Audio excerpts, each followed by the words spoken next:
Creating interactive games is like, it's like doing a movie in 3D. You've got a story that you're following, but at the same time, people have to feel that they've written their own story. The gameplay itself is the storytelling. And the whole idea is to make them feel like they've been in Metropolis and they've had this adventure with Superman, and yet it's been their own experience. It's a matter of taking what seems to be a non-linear story where events could be happening in different orders, and yet still tying it together so you're feeling like you're actually seeing a story happening while you're playing, but it can be done from different points of view, different angles, different time periods are happening almost at the same time. So the trick is, and the fun of it is, to take something that isn't linear, make it feel it while it's still non-linear at the same time. It's an incredible puzzle, but as a writer, you're looking for those things that you've never done before, and I think taking that to turn it into a story, to make you feel that you're following a narrative, is incredible, and that's to me the most fun. When you have one character who's not doing the same type of thing another character would do, so that Superman's way of going against the villain's method of attack, all of that has to be unique to the character so that the levels are very different.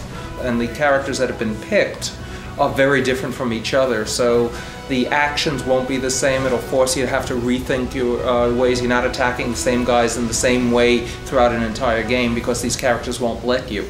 Superman was my first love. When I was a kid, I saw the Superman TV show, and that changed my entire life from that point on. So Superman's always been my favorite, but Metropolis had never been anything that you could recognize. It was whatever any individual artist drew. It never had a personality. It was really like Midtown Manhattan. And in this, there is an incredible look that is so unique, and yet when Flint and I both looked at it and went, that's Metropolis. Yeah. You've never seen a Metropolis like this.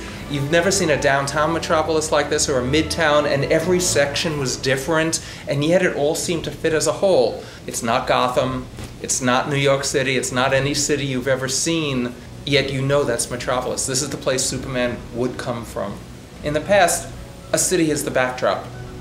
And no matter if you have, even in a video game, it's just an image that's behind the hero, and the hero is going through it. Here it's actually an interactive part of the hero. They can fly into it, they could crash into it, they could take things from it, they can move around it, they could circle the buildings, and it's not 1 or 2 blocks.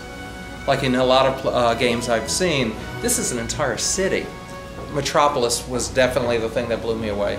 It's that moment when you get the controller in your hand, and you press it, and you get the surge of power, and you see the thing fly around on the screen, you're thinking, okay, this really feels like Superman.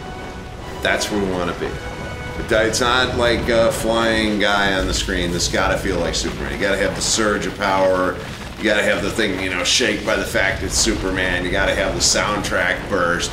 That's when I know it'll be a great game. Yeah, that's exactly right. Yeah, I mean, it's always an honor and a joy to work with an icon. Metropolis is an icon, and it just doesn't get bigger than Superman.